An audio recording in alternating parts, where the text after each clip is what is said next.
Cool. What up, y'all? What's up, everybody? Hello. Happy Wednesday. Hope you guys are having a good one here. Excited to answer a bunch of questions for you guys. Another SellerAmp seller hour here. We got our friend Jazz on again as well. Appreciate you hanging out. Yeah. I think we're on your channel too. So what's up, everybody over there? Yeah, sure, yeah. We got the Jazz Hustles Army tuning in. I know it's your first stream too, so it might take a sec here. And everyone, but yeah, good to see everyone. We'll give it a sec here. Let some folks hopping in. But every Tuesday at 4 p.m. Eastern, there we'll tap in here as well.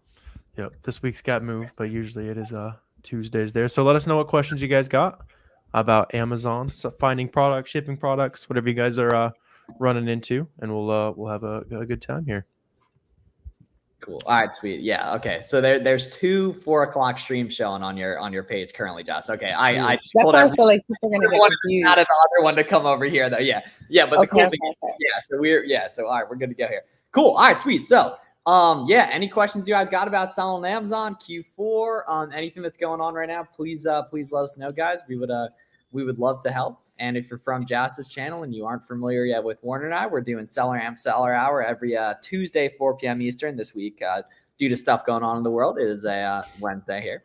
But any questions y'all got, you let us know here. Hey, appreciate you, Lakia, right there. Appreciate you. Yep, cool. Love it. Jovan, what's up? Boom. Cool. Sweet. So good to have you guys here. If you guys, it's your first time watching one of our streams, in the bottom right or your bottom right, you'll see the chat and you can ask any questions you guys got here. But we'll start out here. First one here. When you finally decide on buying a product, how do you determine how much to buy and for what period of time, per week, per month, etc.? Very good question that literally every seller is going to need to know at certain points. I'll kind of go through how I think about it. So thinking in terms of like buying stock per week or buying stock per month is a little bit more of like an advanced technique once you really know how to estimate sales based on keep up, for example. But when you're a beginner, you primarily want to start out just grabbing a couple of each product. In the case of FBM, you can literally just buy a couple, for example, like 2 to 5, for example, to start. And then eventually you're going to know how many of that item you tend to sell per day, and then you're going to scale up from there. Yep. FBM as much of that as possible early, so you can test it, and because a lot of times you can restock on the same sale if you're able to get those sales rolling ASAP. Then you can obviously stock in a lot more once you got some confidence on it. So you guys are rolling with lots of good questions now. Cool. Let's get it. Yeah. Here we go. I'm a new seller. I need to learn how to ungate each category. Yeah. So all 3 of us have ungating tutorials on our pages. The cool thing is that a lot of categories actually don't need ungating, like grocery does. Toys do, for example, and literally the answer to all of that is go on like Target and find a cheap product that's also listed on Amazon there, and you'll be good to go. Yeah. Sweet. Why is it? Yeah. Advanced level, you also place test orders or buy big orders right away. Yeah. So rarely going to be placing test orders after a few months in the game. None of us really probably place test orders too often anymore, but your test orders bigger. Yeah. You're test ordering, a month rather than a week, that kind of thing, right? But yeah, if you don't know how to like skip the test buy, then that's totally fine. You'll get there before too long, though. Yeah. Thoughts on suppressed listings? So suppressed is synonymous with no buy box, and those listings are totally cool, guys. A lot of people automatically avoid them. Right there, but that is not a problem whatsoever in my opinion. You just want to, if you're doing RA, scroll down on the SellerAmp mobile app and take a look at the chart and make sure there's offer count movement. Or if you're doing OA, take a look on Keepa and see if there's good offer count movement right there as well. Oh yeah. Let's see. Hey guys, I'm trying to learn. Hell yeah, whatever. Hey, Cristiano Ronaldo himself there. Yeah, whatever. Yeah, got a little bored of soccer or whatever, right? Decided to flip some stuff on Amazon. Yeah. I like it. Ungating for pet supplies. What do you guys think? Like Target is pretty much the universal one. Yeah. PetSmart, Petco. I found a lot of profitable stuff on PetSmart, personally. Yeah, anywhere you guys are finding profitable stuff, don't overthink the where you're getting invoices from and all that, as long as it's a website Amazon's seen before. Yeah.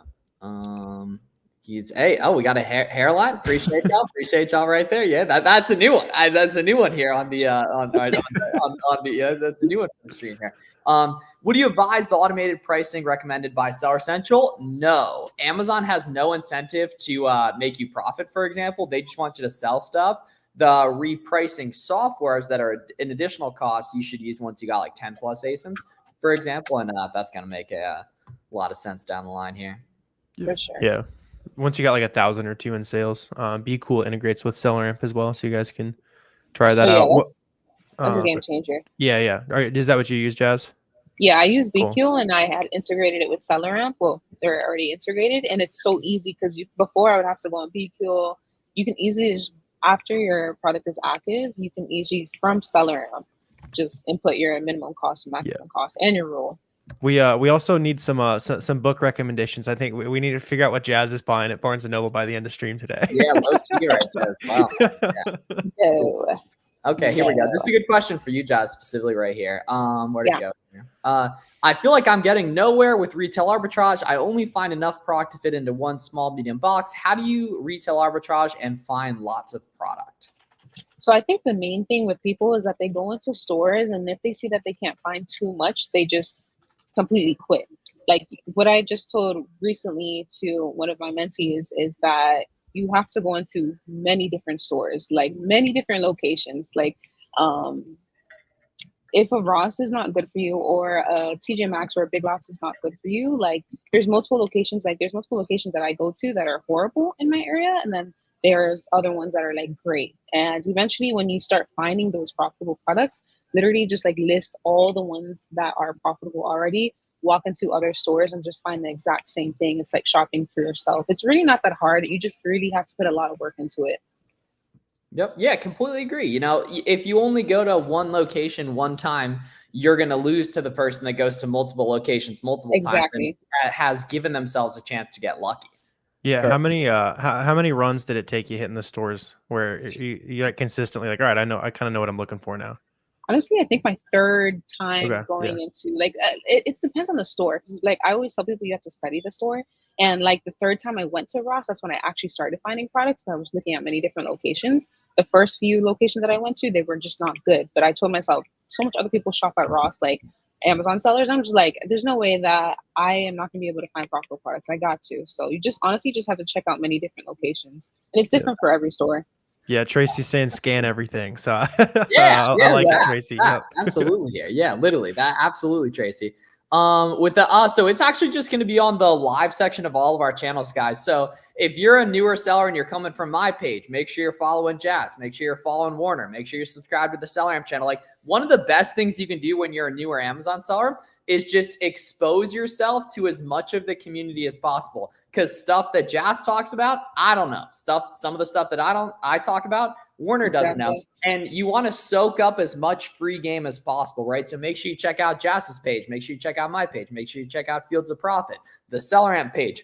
Go to the recommended after you follow us and follow a ton of other people. And that's going to passively expose you to a lot of free game, which is going to cost you no money. And it's going to teach you some further stuff here as well. Appreciate you.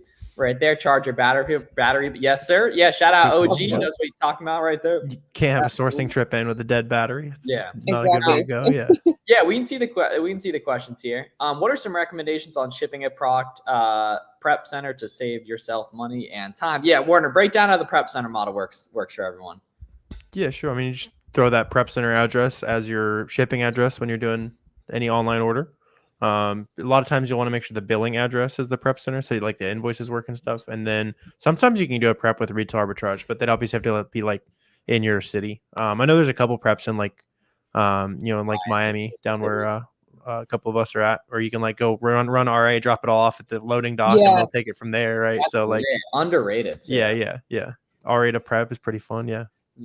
Okay, here we go.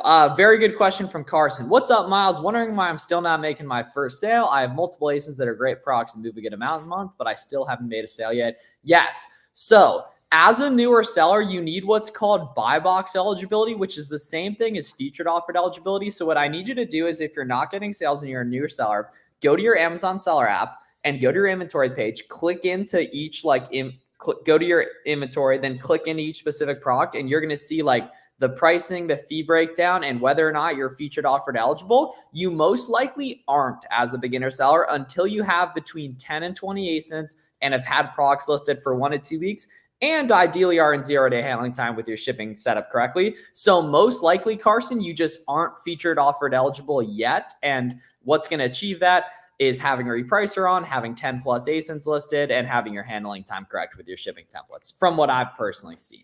And that's like, it sucks how hard Amazon makes it to see, because it's only on mobile app, I think. So it's like super complicated. All right. Oh, Warner, you got an example? We got pop up on the screen. We got a live feature release, okayed from the big man himself. All right, here we go. All right. We got a new SellerAmp. So this is a brand new SellerAmp feature. It just happened to be done while we're on stream with you guys. So check this out, right? So instead of like whenever you're looking for products, you can now do AI image search on the actual browser. So you can see I just went SaaS AI image search right there. And it's going to find that product picture, and you can see right there, bang, there's that same listing. It's like the Super Omega 3 or whatever, right? Got an eye up there, yeah. Yeah. So I don't, in this example, it's like $16 for buying for 31, so obviously not profitable. But this is a super valuable thing for especially anything that's like visually distinct. You'll be able to AI image search that. So if you're having trouble finding a listing, or like maybe the UPC is wrong, that's gonna be another one of those things that it's gonna help you guys make a ton of money. So we'll have to show you guys a little bit more on that. We'll make some more videos and stuff, but give that a whirl today if you're having trouble finding a listing for whatever you're looking at. Yep. Yeah. SellerAmp is $20 a month. Yeah. RB Source. We actually have an integration with SellerAmp and RB Source too, as well. How many followers do you need to do this? Quite literally 0. All we do is just flip name brand products. Yeah. That's why a lot of people like to do it. Is Amazon FBA free? Okay, so yeah, Christiana, you got to do a little bit more research, man. It's only $40 a month. Yeah, right there. Warner, what did you actually click to do the AI search? You just right click, SaaS AI image search will show up as long as you got the Chrome extension. You right click an image. Yes, sir. Mike leading the charge. Wait, are you filling up the? So filling up the Polaris or something? Yeah. At the gas station. That's lit. Okay, sounds good.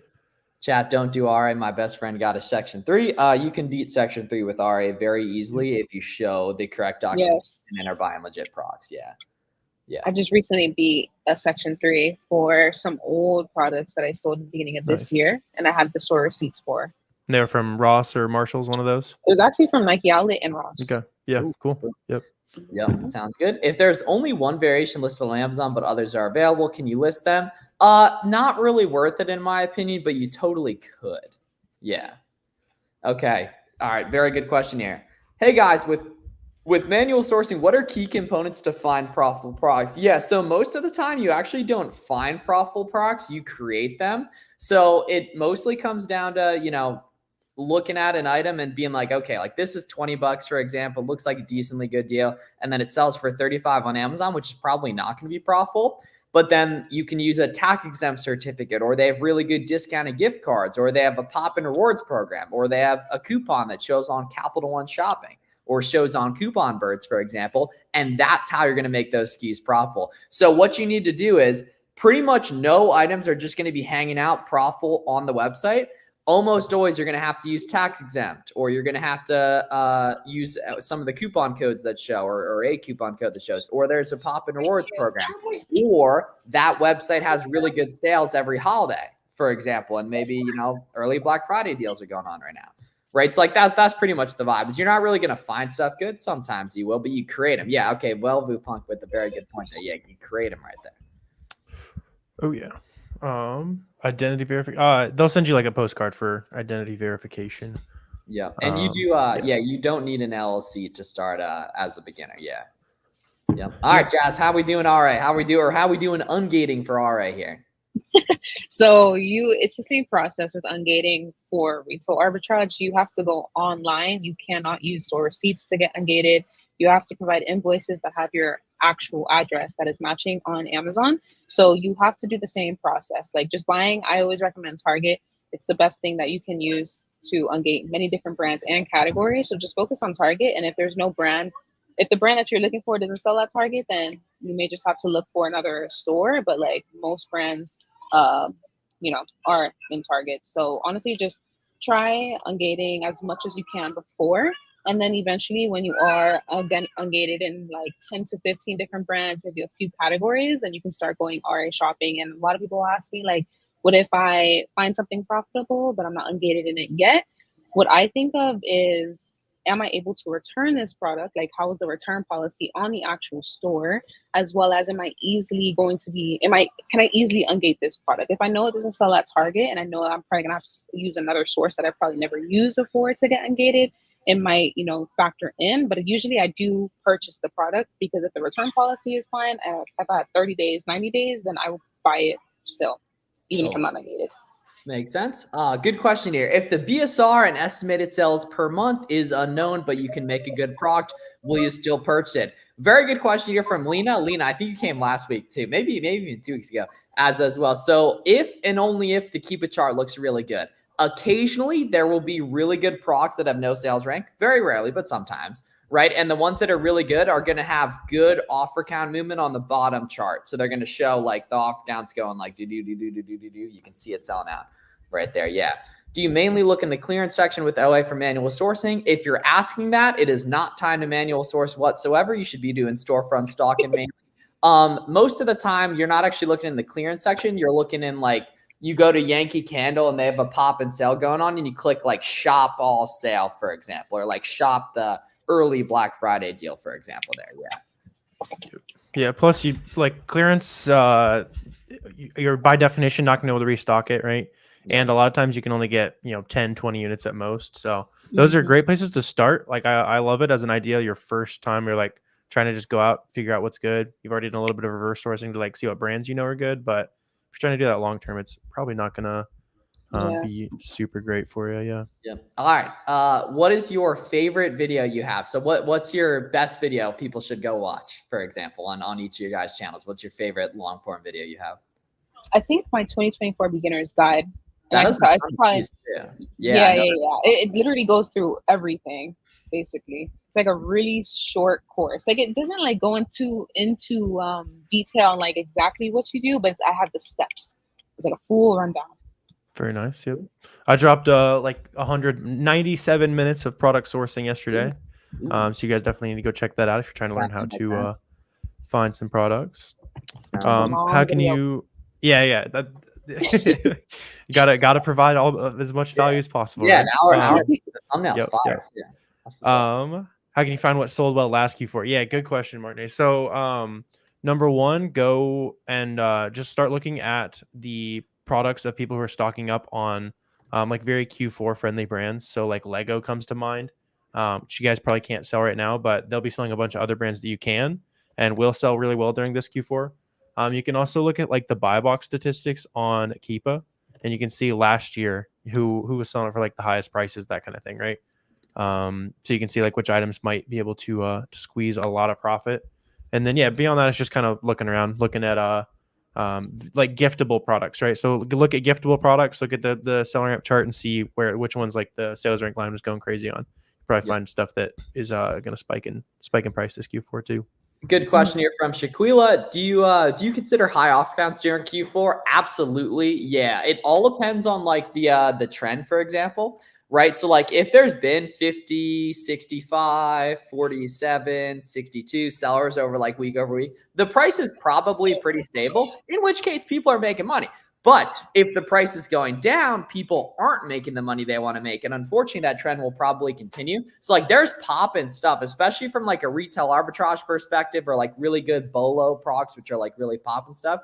You guys can totally rip on that too. And then if you guys are complete beginners too, if you go on my channel, we have a 6-hour free course to drop too. And definitely check out Warner's product research guide from yesterday, Jazz's 2024 guide as well. Like just expose yourself to as much info as you can as possible about this stuff. And then another really good thing you can do too is just find other cool sellers to work with. So if like you're looking for other Amazon sellers to vibe with, connect with, mastermind with, like drop like your Discord or any of your social media handles in the chat too. Like, that's a really good idea as well. That was insanely beneficial for us. Like Warner and I were each doing like 20 to 30K a month when we met. And then like 6 months later, we combined for like 450K in 1 month, for example. So like your life can change quick with the right relationships, and social media and the internet and the chat of this video is how you're going to find it. Multiple people on a listing. How does Amazon decide who gets the sale first? Good question. Yeah. So basically every listing you sell on will have multiple sellers on it. And then you win the buy box, which is like the add to cart button, by being roughly the same price as the buy box price, usually somewhere close to the lowest price, and having among the fastest shipping speeds. So usually that's going to be FBA or an FBM offer with like 0-day handling time, that kind of thing. But it's mostly down to price and shipping speed. What do you do about transparency requests? Yeah, you can't sell those unless where you know you're buying them from has those barcodes on it. It's like an anti-counterfeit measure. Do you see the transparency codes on items at the store too often, Jazz? Not really. Okay, cool. Never. Yeah, usually they're just tagging it. Yeah, usually they're just tagging it if they're selling like to somebody who's brand direct or they know it's going to end up online, which is makes sense. I didn't know if you'd seen too many of those. Yep. Hey guys, can you explain how the listing for bundles works? I'm confused as to what to put down with how many units. It's how many of that ASIN. So if it's a 2-pack ASIN and you have 10 of them, so 5 bundles of 2, for example, you'd list 5 units because like that unit is the bundle. Like the like 1 unit is the bundle. So like if it's a 3-pack and you have 9 units, you have 3 bundles, so you have 3 units, for example. Yeah. Yep. What does 0-day handling time mean? It is a magical tool to get extra buy box share and to pull more internet money out of the ether. This Q4, it basically means you have to ship stuff quicker. So therefore Amazon shows love back with more buy box share, for example. Yeah. Means you're going to ship the day it sells, basically. Stealing to sell would be an interesting strategy. I would not test that one out. Yeah, what do we think of that, boys? I'm gonna ask the timeline what I would not test that one out. If you can get it, how would you? Well, if you steal it, how would you get an invoice? I would not try that one. Can you double list on a listing 2 different prices? Only if it's different fulfillment methods. So like if it's FBM and FBA. Technically, if you're on the same listing twice with the same offer, then it's not allowed. They haven't really enforced that as long as we've been on the platform, but it's kind of one of those things because they just don't want everyone to have like 15 SKUs all on the same thing. So ugly, it doesn't even give you extra sales, but it just makes the listings like kind of clogged up. Yeah. How much money y'all saved up before jumping into FBA? Yeah, so I started out selling used books. So I had like literally like $160 when I got started reselling. It's very hard to spend money when you're doing books though, honestly. Yeah. What did you start with, Jazz? I would want to say I spent $500 on inventory my first month, and then all the materials and software and stuff like that was like $2. So I'm gonna say around $1,000. Yeah. That makes sense. Yeah. Yeah, and those first couple items you buy, it's like, why am I spending $500 on random bottles of syrup and who knows what? But yeah, you guys in chat, you'll never forget that first sale. You will remember whatever that item is for a long time. Real. First sale, $14. Yep. From $0 to $14. It's crazy. Mine was about that. It was like a diet cookbook or something like that. Mine was 12, man. Yeah. My third one was like 86, and it was a book I got for free from a teacher who was retiring. So you're rich at that point. Yeah. That was super lit. Yeah, man. For real. Super lit. Yeah. Can someone answer my question? Street Legends hit us right there. When I open an Amazon business account, should I pick the professional one? Yeah, you want to have those extra benefits. Yeah, you do. You want to hit the professional one. Yeah. Yep. How did y'all scale up? I mean, the first 10,000 is the hardest part. Once you get over that, it is more or less just repeating more of the same, right? So now you know how to find good products. You know what good products look like. So, all right, what are some new websites I can look at, right? What are some slightly different sourcing methods I can try, right? So now that I know how to dig through stores and I've seen some good products before, let me try going straight to the website and looking at similar products because maybe I can be the first person to sell something that way, or there's way less people to storefront stock from a good product kind of thing, right? And then, yeah, it's just kind of compounding skills, and then eventually you'll start to be able to buy your time back a little bit with like prep centers, maybe hire some people to do some of the grunt work for you, that kind of thing. Yep. Do I just keep applying? Yeah, Brian, just make it really easy for them to say yes. Yeah. Right there. What are your sourcing methods? Yeah. So retail arbitrage, so going in store, and then for online arbitrage specifically, a lot of storefront stalking. So looking inside the storefronts and like stalking what they're selling, basically. Right there. I think my pronunciation of stalking is not amazing. So a lot of people think I'm saying stalking For example, I think like I've been seeing that more and more. So I think my pronunciation of stalking has been poor in like some big videos, for example, like that have gotten a lot. Like that. Jazz, for retail arbitrage, are you hitting stores on certain days? Like you got convos with the managers. You kind of know when stuff's coming out, I assume. So usually I just go every like weekday. Okay. Never on the weekends because that's where Interesting. people just out shopping. I never go on the weekends. Makes sense. It depends on the store because there's certain Ross locations that have like truck every day, and there's certain Ross locations that don't have truck often. So I would ask once in a while, but I'm not too tapped in with Ross managers, to be honest. Like I was when I was doing a lot of Nike and the Nike outlets, but Ross, I don't know, I've just been to myself because I'm just like easily finding products. I haven't really talked to much managers at Ross. I gotcha. Got to get the inside scoop every now and then, right? Yeah. Did you reinvest all the profits starting out? Yeah, for quite a while, Jiro. That's just kind of what it takes. Yeah. I was reinvesting for quite a while, like probably over a year, because I had like some scholarship and that kind of stuff to live on. If you don't have that, obviously probably not. Then pull whatever makes sense for you. All right, so no one listened to The Walking Dead giving advice in the chat here. He did recommend stealing the products for the so let's not rely on the right there. Right there. When you guys buy products in person, that can work, Jessica. Not really for ungating. It totally works for inauthentic complaints. Do a purchase of the brand online too. Yeah. How are you storing a lot of like the receipts and stuff, Jazz? So I actually bought this like cute little folder from Amazon. You can get them from the dollar store, but it was pink, so I just bought it off Amazon. So I just got this cute little folder, and it has like little tabs, and I have the stores that I go to. So there's one tab Ross. I have a lot of Ross receipts. I have my distributor, local distributors. I have their receipts and invoices in another tab, and then I also have like miscellaneous stores that I don't usually shop at, but like I have receipts for, like Target and stuff like that. So. Yeah. Very nice. Yeah, I've also seen some people like take a picture of the receipt next to the little tag so you can tie it for inauthenticity if you guys are really concerned about that and you're watching. But it doesn't sound like you're doing that, and you like you said, you beat your Section 3 and that kind of stuff, right? Yeah. I just make sure to not crumble the receipts because that's where they start getting like faded. If you just start crumbling, I never crumble them. I always keep them straight and I put them inside the folder. Yeah, mine have gotten to the point where like my 2018 receipts that I'll never need anymore. I was back at home a couple weeks ago. They're just like they're blank now. Like the ink has faded away in the last like 6-7 years. Oh my gosh. What software do you need other than SellerAmp? Yeah, so SellerAmp, $20 per month. You can get a free trial on our website, selleramp.com. You're going to use that for the profit calculator for retail arbitrage and the profit calculator and storefront stocking feature for online arbitrage. Keepa is going to be necessary for online arbitrage to tell like the sales history on different products, and then Boxum for listing, shipping, and analytics specifically. So if you want to try Boxum for free, that's $50 a month. You can try it out on boxum.com right there. Got accepted today instantly too. All right. Can you guys recommend distributors? No one's really going to recommend specific distributors specifically though. Yeah. So like, because that wouldn't really do much for you because like that's wholesale based, and wholesale is really based on like relationships and purchase order size and everything, which if you're asking for a distributor list, you probably don't have, the mass that you need for wholesale. Yeah. Call 20, 30 companies, come back. You have a much better question to ask as well. Yeah. Jazz, you said you've been just landing some, just calling, local Florida wholesalers, right?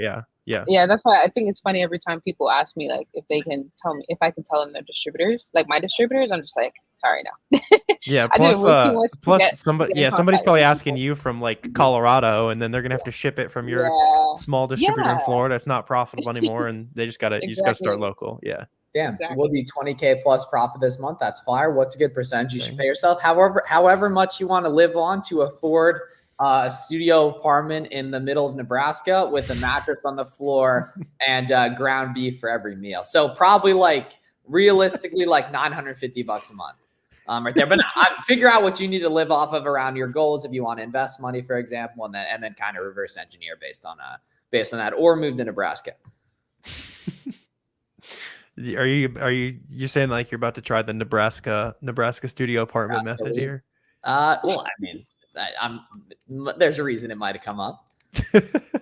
Just Target, hell yeah, try selling for free. Yeah, if you guys haven't tried SellerAmp yet, too, check out the check out SellerAmp.com for a little 2-week free trial. And then Jazz and Warner, where can people find you that might be new to your content? Where can people check out all your stuff here on top of what they're seeing on your channel? YouTube, Instagram, and TikTok are my only social media platforms. And it's just Jazz Hustles, JASHUSTLES. Sweet. Yep. Got I think we just uploaded like our 1,000th YouTube video. So lots of free game over there. Fields of Profit. You can check it out. And yeah, let's keep the questions rolling though. You guys got good vibes today. Yep. Yeah, 80 cents per pound, Filipina. How do I get a reseller certificate? Just search how to get tax exempt and then your state's name. And you should be able to get it today. There's CPA YouTubers that make videos on all that stuff that make it really easy. Yeah. You pulling that every time at Ross, I assume, right? They actually don't accept. Only okay. Certain places, yeah. Like for example, they don't, but a lot of places do. Yeah. Yeah. Like all the outlets do. Yeah. I've even seen sometimes it's like store to store because I have like even within the same chain. Sweet. Why are so many products restricted? Because Amazon doesn't want you to be able to sell anything that you just bought from China and it's fake, right? So you just have to submit invoices on that kind of stuff. And if it is not accepting applications, you can sell something else. There's a couple thousand good brands to sell beyond the one that are hard gated at the moment. I'm gonna read this question. So you guys think local wholesalers are best to start with versus just being US based? I think local distributors and wholesalers are great just because you can literally go pick up the actual product, actually see it for yourself, making sure that it's authentic and not counterfeit. And I've been dealing with a lot of local distributors lately, so I would definitely start off local and then start ranging out. You mean you didn't just pick up the phone and call Unilever? Like, yeah, I'll take a pallet, please. No, you can't do that. Yep. Wholesale RA, what do you like better? OA specifically, but RA if you're just getting going, and wholesale if you got like a bunch of money and good business experience, but that's gonna be more expensive right there. Yeah. So whenever you make a sale, more on Amazon, you sell there. Now you buy the product first. Yeah, like you can do list and buy later, for example, but don't really do that as a beginner. Yep. Sierra, you could make a batch as you're going if you want, but there's no reason to make the listing and then ship it later. You're kind of just adding an extra step for yourself. You want to do it all at once. Yeah. So Amazon FBM, yeah. So if you just search like Amazon merch filled, Warner has a really good tutorial that's got like 50K views you should watch. That's going to bring you up to speed with like merch filled shipping templates, how FBM works, the SellerAmp FBM calculator too, and everything. Yeah, every time Walking Dead, but okay. Every time someone asks me in my Discord like FBM related, I always link Warner's FBM video. Appreciate it. Here, watch this video. Hey, come on, lifestyle. Come on, SK. That's what I'm talking about. Print the FBM wealth. Repeat after me in the chat. Print the FBM wealth. It's all one word. Print. It's addictive too. Well, yeah, it keeps you hooked. It keeps you hooked. FBA, you're just moving numbers on a screen. Number goes higher. You feel the money, but like when it's FBM, you got 25 packages going out in the morning. That feels like wealth right there. Yeah, like if you wake up on the wrong side of the bed, do some FBM, right? You know, if your significant other, right? If they're mad at you, do some FBM, right? You know, if the weather's bad today, do some FBM. It'll be there with you at the bottom. But pretty sure FBM is going to be in your wedding or something like that. Yeah, on the tombstone right there. What is the benefits of using Boxem? Yeah, just listing and shipping stuff with Seller Central is really confusing, and Boxem makes it really easy, just like step by step basically. So there's a bunch of good tutorials you guys can watch on that right there. Will choosing the professional account give more topics become open at first? Yeah, that's like the big thing is there's a bunch of features you go with the professional account that you don't get with individual. You should get the professional right away. Yeah. Yep. How many stores do you have open at a time? Are you talking about like different tabs or something? Yeah. That's a good just do. Oh, I see. Yeah. Just go one at a time, right? Honestly, go through like the first like 10, 15, maybe 20 if you got a good feel for it. And if you're not finding anything that's like close, then I'll hop on to the next store.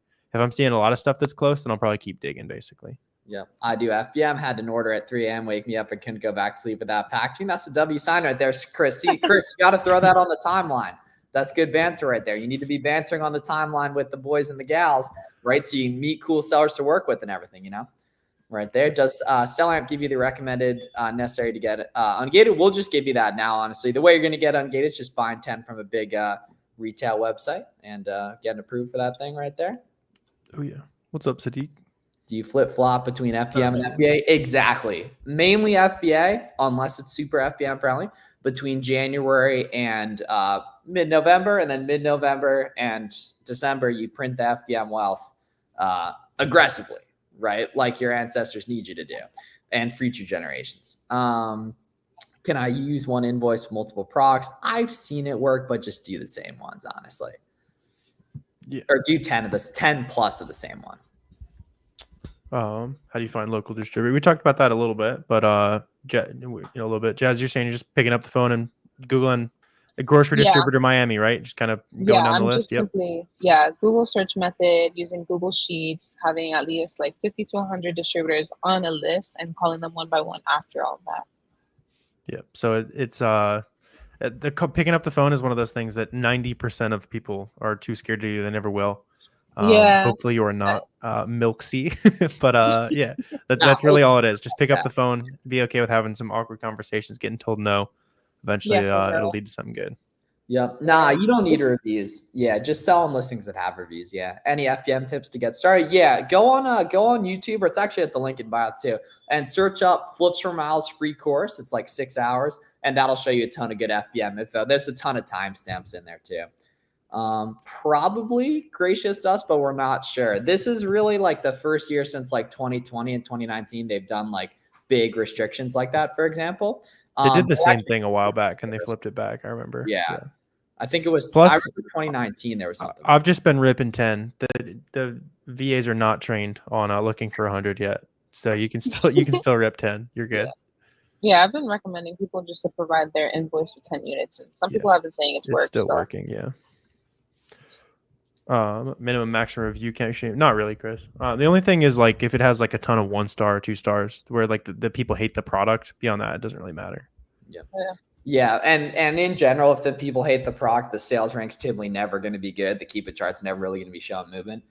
For example, so you're chilling on that. When you click on a product, how deep do you dig on one product before moving on? Google it, figure out if there's any websites that carry it. If there's any websites that carry it, figure out if it's relatively close to being profitable. If it's like minus 20% ROI or minus 15% ROI, you can typically work with that in terms of a couponing perspective. And then figure out if there's any coupons, any sales, any discounted gift cards. If that website takes tax exempt, 99.99% of retailers have at least one of those, for example. And that's how you're going to make stuff good. With online arbitrage, you're pretty much never just going to find stuff hanging out at the profitable price. Sometimes you will, but not super often. You're going to make it good. That's like the biggest tip I can give you guys for that stuff. Joe is asking a good question. How do you feel about purchasing items, saving them, seasonal items like for next year or for later? Like, what are your thoughts on that, Jazz? Hello? Oh yeah, can you hear us? Can you hear us? Break up a little bit. Yeah, I can hear you now. Cool. Yeah, I was breaking up a lot. Sweet. I'm like, oh my gosh, this sounds scary. Yeah. So somebody was asking about like buying items, kind of like speculating, seeing if the price will go up, that kind of thing. Is that something you would say people should do? When the price goes up? Yeah, just kind of like buying and holding. Buying and holding. Yeah. Oh, buying and holding. It really just depends on the history. Like, has it been high in the past? Has it ever gone up to what you want it to go up to? Usually, if not, like you can try and make it profitable, but you also have to remember for yourself, like you want the product to actually sell. So if you have it at a price that it's never been even like priced at, you just think it's just going to go up, it's most likely not going to. You honestly just have to check the history because history repeats itself. Yeah, it adds a lot of complication. There are smart sellers who make a lot of money doing that, but if you're not already doing 50, 100 a month, you kind of know what you're doing. Like there's much easier low hanging fruit you can go out buy that's profitable right now, because that locking up that cash flow is very, very important. Exactly, especially if you're a beginner. Yep. How can you ungate a category regardless of the brand? Same exact way you do the brand, honestly. Yeah. When a person is ready, when is a person ready to contact a local distributor? Whenever you have the guts as a human being to talk to someone on the phone, which unfortunately for many human beings is never. Luckily, that's a choice you could change today. And so, yeah, I mean, Milks, you can get on that immediately. No, there's nothing stopping you besides like, you know what I mean? Like wanting to do it basically and get into it, Yeah. What up, Beck? Do you recommend getting on listing that's as listed as generic? No, Juan. That's technically copyright infringement. Yeah. Is there any, what are some other like quick things that you disqualify products for, Jazz? Definitely first thing if it's generic. Also, like if you look on SellerAmp and it says on the top, like let's say it's a Dove product and it says by some random person or some random brand, I wouldn't do it either because an unauthorized seller created that. I would make sure the brand either created it or the manufacturer. So if it was like by an Aliver, that's fine. By Dove, that's fine. That's like the main thing for me too. Sweet. Yeah, I like it. Yep. Do you need an LLC to get tax exemption? In some states, yes. You're a quick Google search away from knowing if you need to. That's like a ChatGPT would probably hook it up on that too. Yeah, probably good CPA in your state. Got a couple thousand views on the video that'll walk you through everything. Yeah. Yeah, ChatGPT be hooking it up on lots of Amazon questions too. So like you guys like should be using that. Just got to be careful with like legal like tax advice and that kind of stuff. Yeah. With ChatGPT, like you're talking about LLC and taxes. Oh, not that. No, it definitely pulls. Definitely not that. It definitely pulls some weird answers every now and then. So yeah. Like for example, like how do I change my shipping template? For example. Yeah. That's the type of shit. It's also good. You can get some decent product ideas too. Got a video on the pipeline on that. But yeah, just like ask it like you can ask it like brands that are sold by third-party sellers, Amazon's not that kind of thing. It'll give you some ideas too. You think about products, say IP issues. Generally avoid unless you're like looking at the new seller count and you don't really see anything happening. Lots of new sellers coming on, people selling out, that kind of thing. Just kind of like a warning that it might IP complain, or at least that brand IP complains on at least some of the listings. Yep. Should we increase expedite and 2-day shipping week before Christmas or keep it around $30? Yeah, raise it like December 10th to the 15th. Yeah. Miss Brown's trying to step on your turf over here, Jazz. I was looking at that comment. I was like, Miss Brown. Yeah, Filipina, that won't do much for you, honestly, but you can split test it in respect to like split shipments and stuff. Yeah. If BSR is highlighted red, but 1%, is that good or bad? It's actually neither good or bad. It just means that like I wouldn't really worry about the percentage, honestly. Worry about if the Keep It chart shows movement. So like grocery is a very small category. Grocery, a 90K rank can be terrible, right? But shoes and clothing, a 500K rank can be great. And it's because it's a way bigger category, for example, right? And the data that's consistent between those is going to be the specific Keep It chart, which is what you're going to be looking at. I promise I'm not. No, you just said you were. Use books. Yeah, if you don't have much money, use books it up. It's got to be used books. You can't buy anything else that gets you the same kind of ROI. Yeah. The reason is like if there was something that was as much work as books, it would also be as cheap, right? So it's like it's a profit to time invested trade-off. Yeah. Love you guys. Appreciate you. Is Boxing for FBA only? Nope. You can list FBM on Boxing too and use it for analytics for both. Yeah. Right there. Not familiar with that. Just SellerAmp and Keepa. Cool, guys. So we'll be on for another couple more minutes. Make sure you check out Jazz Hustles, all of her pages, Twitter, Instagram, or not Twitter, actually. What was it? YouTube, TikTok, IG right there. Fields of Profit on all platforms, Social Miles on all platforms. Make sure you subscribe to the SellerAmp channel as well. And just get in the mix. Like follow a lot of Amazon sellers. Get in the community, right? Maybe start your own page where you're talking about it, right? Find some cool sellers to work with. You know, and the cool part is all of that is quite literally completely free. Yeah. Yep. FBM one. Yeah. If I start selling Amazon, why not when I start selling Amazon? Yeah. No ifs. Yeah. Dealist books is new or used. Generally, it's going to be used unless you have like real invoice, that kind of thing on it. I've done that a couple times, but usually going to be used. Yeah, coupons. Just use box them in a good old Google Sheet there for bookkeeping. When you can't buy larger quantities, what ROI would you look for? Usually it doesn't really change like the ROI. If you can't buy larger, if you could, buy a lot, then you'd probably change it. But yeah, good product's a good product. No reason to pass on something just kind of arbitrarily. Yep. If it says PL, can I automatically sell it? No. No. PL doesn't mean automatically disqualify. You just have to check if the brand is dominating it. Right there. Yep. Just wanted to say thanks, Jazz. I just got ungated. That's what I'm talking about, Mar. Good work. Let's there. Keep it up. Someone asked where do you all find people to connect with who are also sellers? Honestly, just social media. And then through social media, like Miles said, like just following other people too. And then there's also like events that happen. Like you just got to look it up. Like MSC, I just found out about last year and being at the end of last year. And then I went to MSC this year. So hopefully they're doing it again this year. I mean, next year, right? I think it's in Yep, June. yeah, Something like June that. or Okay. May. I think it's Oh, May. June. Or I think it's June. I think it's June. Yeah. Oh, okay. I remember it was March this year. Yeah, right? March. Yeah, Yeah, mid-March. usually it is a little colder there. We'll see how that goes. How much to import a pallet for customs? I see it. So we actually don't do private label. So I actually have no idea on that. Yeah. Yeah, it doesn't always cost to import a pallet anyway. It depends on what you're shipping. I've imported some stuff from Australia and we didn't really have to deal with that. Vibes. Right there. What if my listing is suppressed? Listings being suppressed is not a problem whatsoever. Listings totally keep selling with no buy box. That's no problem right there. Yeah. Cool. Why do people avoid posting if Amazon's on listing? It's kind of hard to explain, but sometimes Amazon shares the buy box, sometimes they don't. For example, like sometimes you can look at the buy box and they'll be like, it'll be completely flat and Amazon's getting the entire thing and the offer count is completely flat, which means you should avoid it. But when the offer count's jumping up and down, there's different people getting the buy box, the pricing's hopping up and down a little bit. That means it's a reseller friendly third-party listing that you're chilling on. Yeah, just check the buy box stats, a little pie chart on SellerAmp. If you see a lot of different slices, then you're good. Yeah.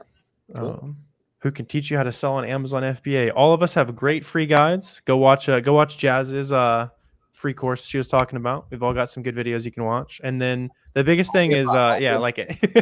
The biggest thing is like spend 5 or 6 hours watching our YouTube videos, get some different opinions, and then just go do it. Right? A lot of people they'll stay on the YouTube binge for a month without actually buying anything. Yep.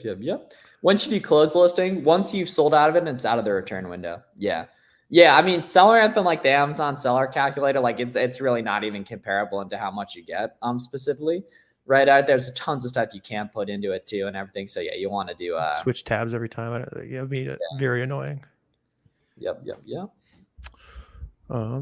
Sweet. Good vibes today.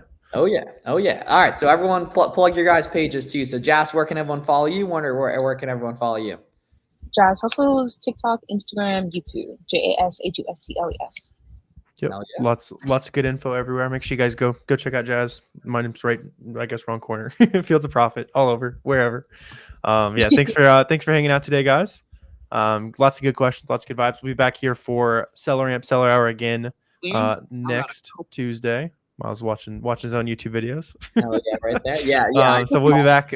We'll be back next week 4 p.m. Eastern for Seller Hour. Yeah, so on Tuesday, guys. So mark your calendars for that. Tell a friend to tell a friend. If you actually watch Miles' 6-hour course, you're good. Only a matter of time. That's what I'm talking about. Yeah, y'all check that out. Just go on YouTube, search Fools for Miles free course or 6 hour or whatever. It'll pop up. And make sure you subscribe to my channel and the SellerAmp channel too, guys. We are here to help, and we'll see you guys next Tuesday at 4 p.m. Eastern on the SellerAmp channel on all of our pages as well. Appreciate you guys tapping in, and we will see you guys soon. Yeah, appreciate y'all. Be great. Absolutely. Be great. See you. Thanks for hanging out again, Jazz. Good to see you guys.